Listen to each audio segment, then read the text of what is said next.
akan belajar materi tentang ghibah ya. Ghibah. Tujuan pembelajaran ya, setelah belajar materi ghibah kalian bisa menjelaskan tentang ghibah dan menghindarinya dalam kehidupan sehari-hari. Sebelumnya atau minggu yang lalu kita belajar masalah iman kepada malaikat. Masih ada yang ingat? Adilah, malaikat diciptakan dari apa? Dari cahaya. Oh, dari cahaya ya, bagus. Ya, kita lanjutkan. Ghibah. Ya, secara bahasa ghibah itu tersembunyi ya, atau terhalang dari pandangan. Dari kata ghoba ya, ribu riba ya, goiban riba, tersembunyi atau goib gitu ya.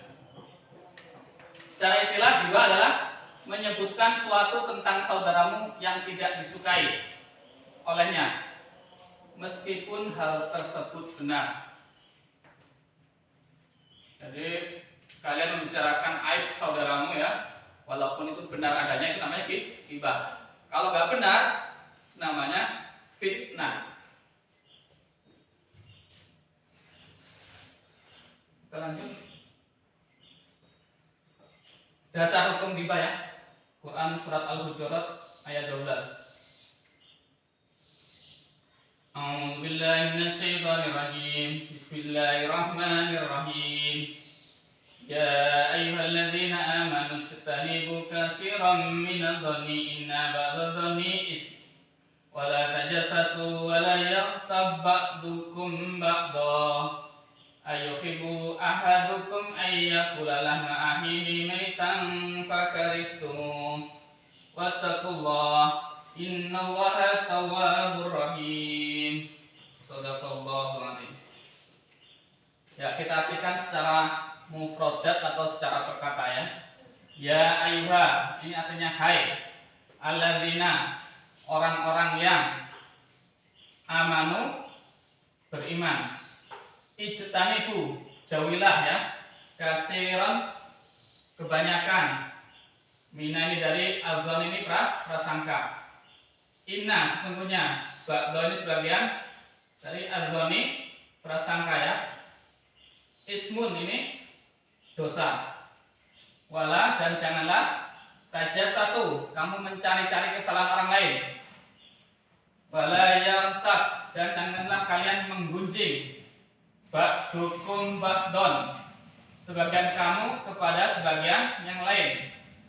Ayuhibbu, apakah suka ahadukum, salah seorang di antara kamu, ayakula, memakan lahma, daging ahihi, saudaranya, maitan, yang sudah mati. Fakarihtumu, tentu kamu merasa jijik. Wattaqullah, dan bertakwalah pada Allah. Innallah, sesungguhnya Allah tawwabun, maha penerima taubat, rahim, maha penyayang.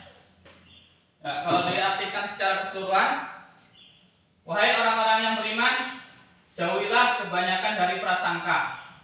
Sesungguhnya sebagian prasangka itu dosa. Dan janganlah kamu mencari-cari kesalahan orang lain, dan janganlah kamu menggunjing sebagian yang lain. Apakah suka di antara kamu memakan daging saudaranya yang sudah mati? Tentu kamu merasa jijik. Bertakwalah kepada Allah, sesungguhnya Allah maha penerima taubat dan maha penyayang. Quran surat Al-Hujurat ayat 12.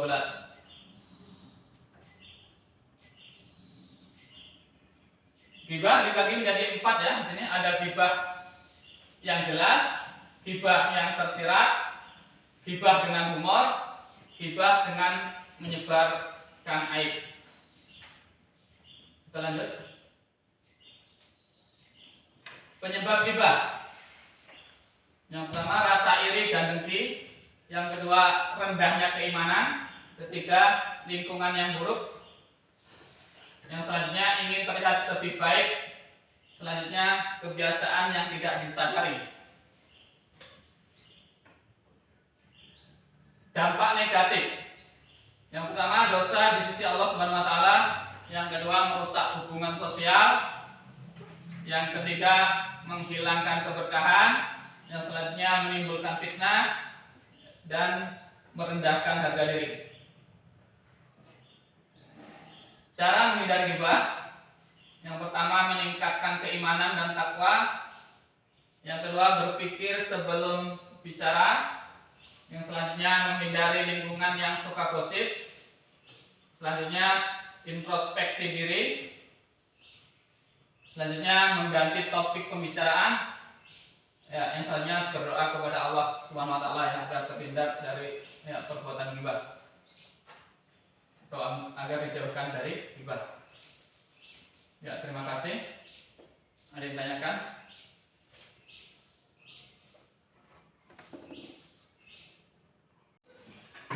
Silakan kalian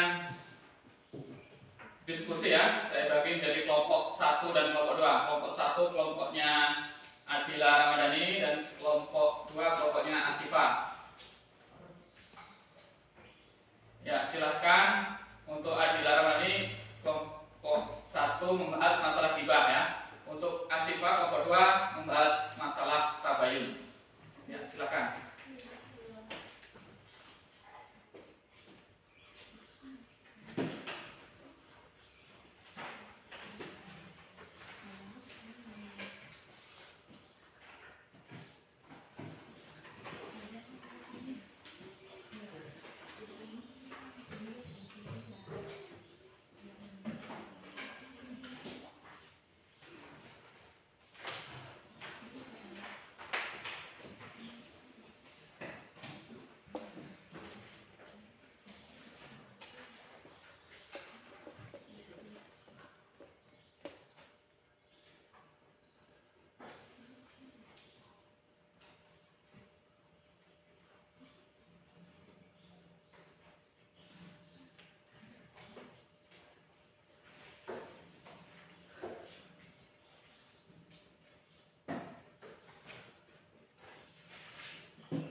Jenis-jenis ghibah. 1. Ghibah yang jelas, membicarakan keburukan seseorang secara langsung, seperti mengatakan seseorang itu malas atau tidak amanah.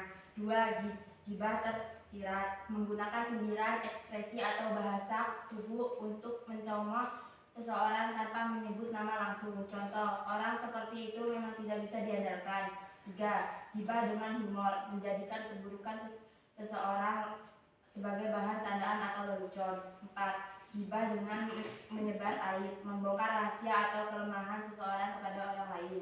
4. Penyebab seseorang melakukan ghibah. 1. Rasa iri dan dengki, membicarakan orang lain karena tidak suka melihat mereka bahagia atau sukses. 2. Rendahnya keimanan, tidak menyadari bahwa ghibah adalah dosa besar. 3. Lingkungan yang buruk, berkumpul dengan orang-orang yang sering bergosip dan membicarakan keburukan orang lain. 4. Ingin terlihat lebih baik, menjatuhkan orang lain untuk mengangkat diri sendiri. 5. Kebiasaan yang tidak disadari, sebagai orang melakukan tanpa niat buruk tetapi tetap tergolong ghibah. 5. Dampak negatif ghibah. 1. Dosa di sisi Allah. Ghibah termasuk dosa besar yang akan diberi balasan di akhirat jika tidak bertaubat. 2. Merusak hubungan sosial. Ghibah menimbulkan rasa sakit hati, perpecahan dan konflik antar individu atau kelompok. 3. Menghilangkan keberkahan. Perilaku buruk seperti ghibah dapat mengurangi keberkahan dalam hidup. 4. Menimbulkan fitnah. Ghibah yang tidak benar dapat berkembang menjadi fitnah yang lebih besar dampaknya. 5. Merendahkan harga diri sendiri. Orang yang suka bergunjing sering dianggap tidak berakhlak dan tidak dapat dipercaya. 6. Cara menghindari ghibah. 1. Meningkatkan keimanan dan takwa. Selalu ingat bahwa Allah mengawasi setiap ucapan kita. 2. Berpikir secara berbicara. Renungkan apa yang akan kita katakan bermanfaat atau justru menyakiti orang lain. 3. Menghindari suka bergosip. Pilih teman dan lingkungan yang mengingatkan kita untuk berbuat baik. 4. Fokus pada diri sendiri. Alihkan perhatian untuk introspeksi dan memperbaiki kekurangan diri. 5. Mengganti topik pembicaraan. Jika berada di lingkungan yang membicarakan orang lain, coba alihkan pembicaraan ke hal-hal positif. 6. Berdoa kepada Allah, meminta perlindungan dan perilaku buruk seperti gibah. 7.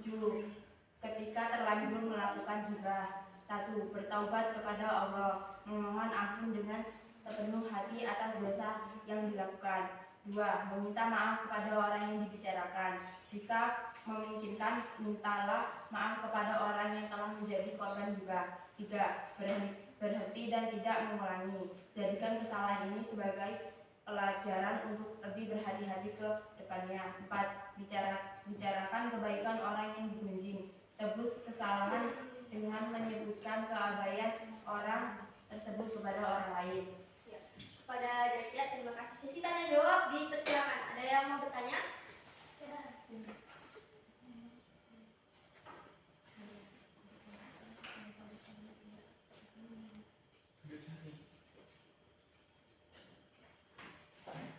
Saya, Arjuna Kayuda dari nomor 2 akan menanyakan,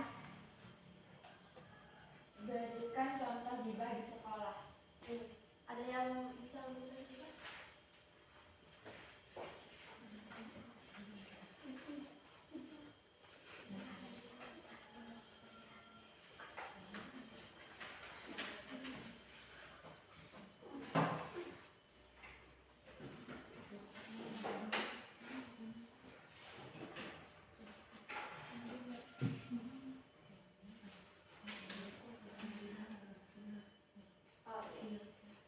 Berikan contoh gibah di sekolah. Ya, salah satu contoh gibah di sekolah adalah menyebarkan aib seseorang, ya, menyebarkan aib teman kita. Contohnya, teman kita itu lagi makan mukanya bakso, gitu. Ya, itu kita foto terus kita sebarkan, itu termasuk aib, ya. Ada juga humor.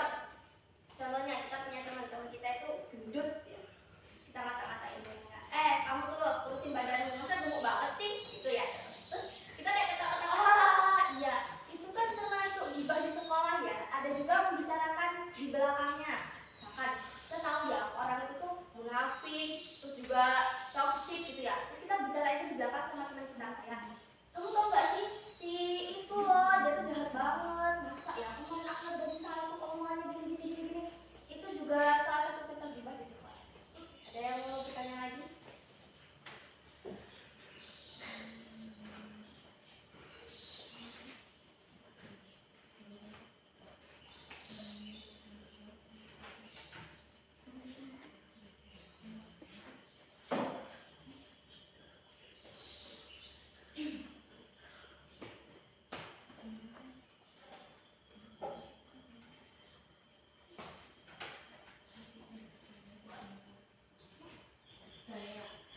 Saya Syafira dari kelompok 2 mau bertanya, berikan contoh gibah secara humor.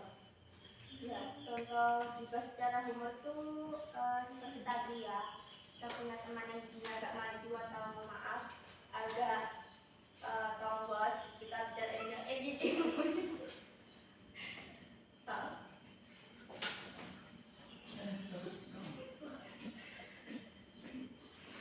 Itu maju-maju loh gitu.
Gibah. 1. Dosa di sisi Allah. Gibah termasuk dosa besar yang akan diberikan balasan di akhirat jika tidak bertaubat.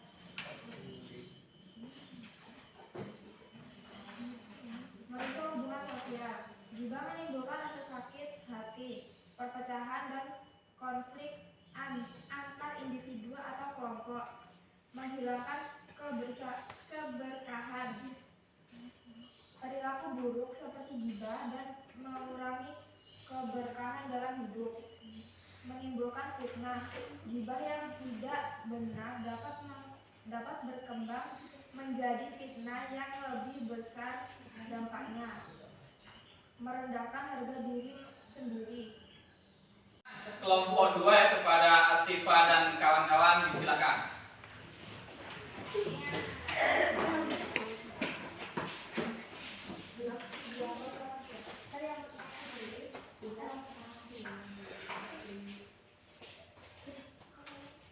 Assalamualaikum warahmatullahi wabarakatuh. Waalaikumsalam warahmatullahi wabarakatuh.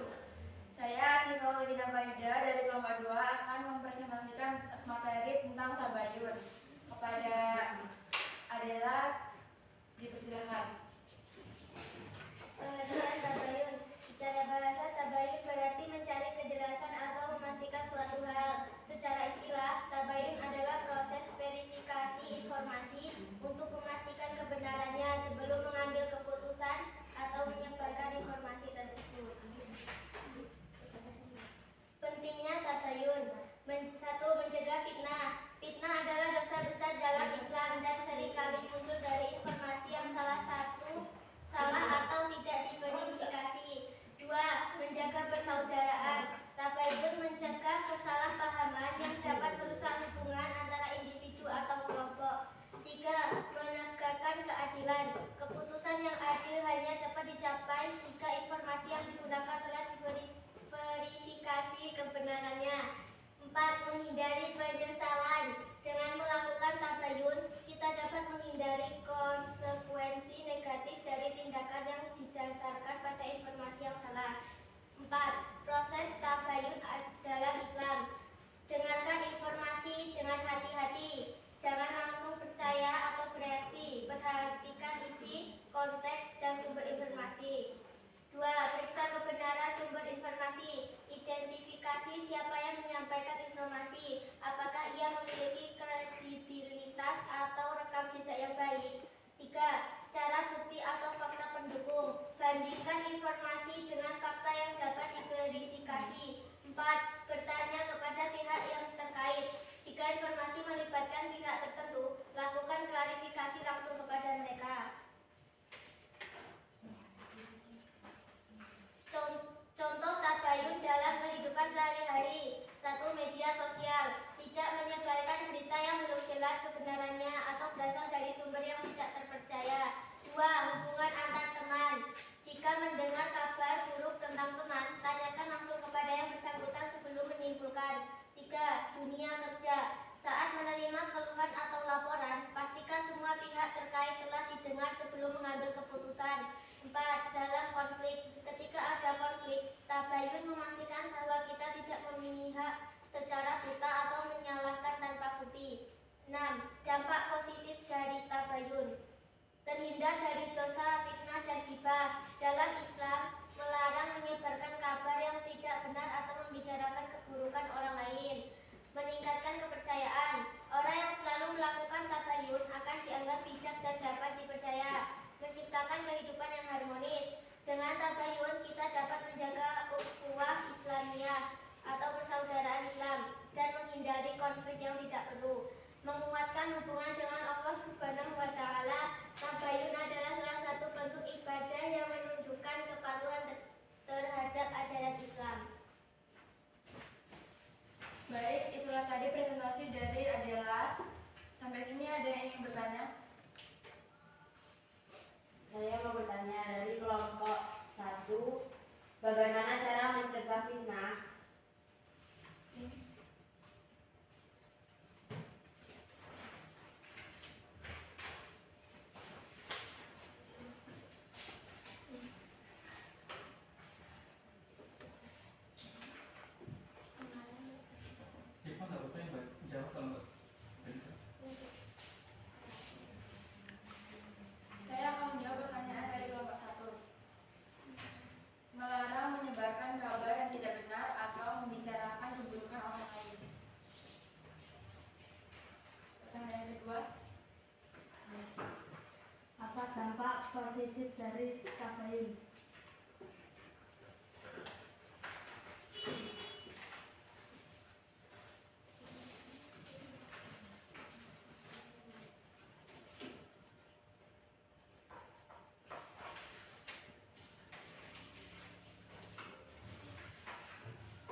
terhindar dari dosa, fitnah, dan ghibah. Islam melarang menyebarkan kabar yang tidak benar atau membicarakan keburukan orang lain. 2. Meningkatkan kepercayaan. Orang yang selalu melakukan tabayun akan dianggap bijak dan dapat dipercaya. 3. Menciptakan kehidupan yang harmonis. Dengan tabayun, kita dapat menjaga ukhuwah Islamiyah atau persaudaraan Islam dan menghindari konflik yang tidak perlu. 4. Menguatkan hubungan dengan Allah Subhanahu wa Ta'ala. Tabayun adalah salah satu bentuk ibadah yang menunjukkan kepatuhan terhadap ajaran Islam. Pertanyaan ketiga. Berikan contoh tabayun dalam kehidupan sehari-hari. Saya akan menjawab pertanyaan ketiga dari kelompok 1. Media sosial tidak menyebarkan berita yang belum jelas kebenarannya atau berasal dari sumber yang tidak dipercaya. Hubungan antara teman. Jika mendengar kabar buruk tentang teman, tanyakan langsung pada orang yang bersangkutan sebelum menyimpulkan. 3. Dunia kerja. Saat menerima keluhan atau laporan, pastikan semua pihak terkait telah didengar sebelum mengambil keputusan. 4. Dalam konflik. Jika ada konflik, tabayun memastikan bahwa kita tidak memihak secara buta atau menyalahkan tanpa bukti. Pertanyaan selesai. Itulah tadi presentasi dari kelompok 2. Saya akhiri. Wassalamualaikum warahmatullahi wabarakatuh. Waalaikumsalam warahmatullahi wabarakatuh. Ya, dihapus untuk kelompok 2 ya.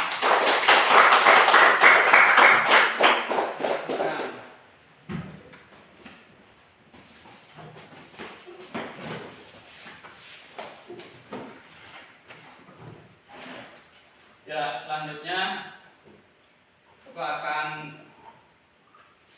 bagi ya untuk asesmen atau penilaian. Silahkan nanti dikerjakan.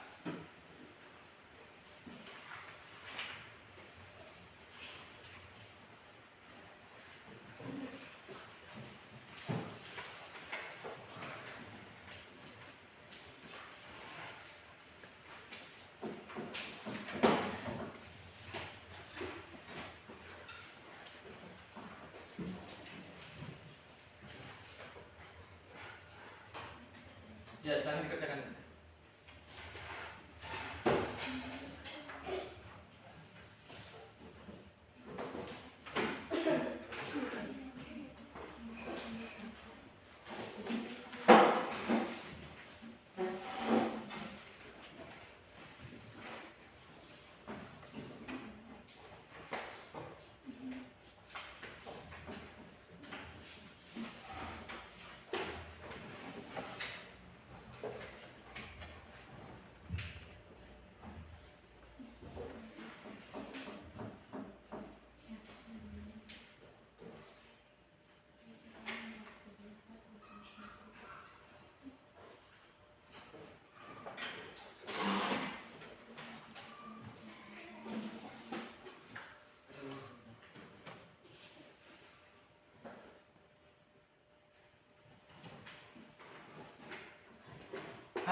Ya, bagaimana pembelajaran hari ini anak-anak?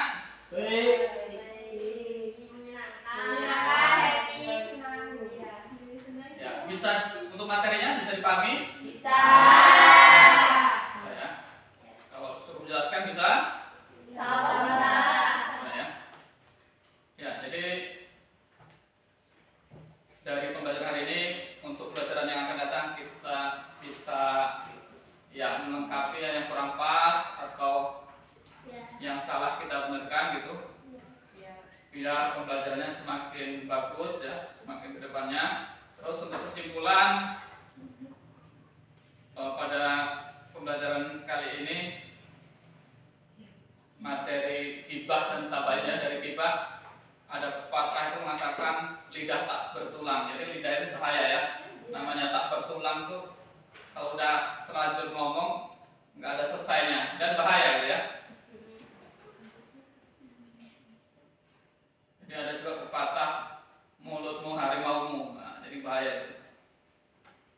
Jadi karena mulut juga bisa membuat orang nanti bisa saling bermusuhan, saling bunuh, yaitu bahayanya mulut. Jadi ya kita jaga mulut kita jaga ya lisan kita, omongan kita, ya biar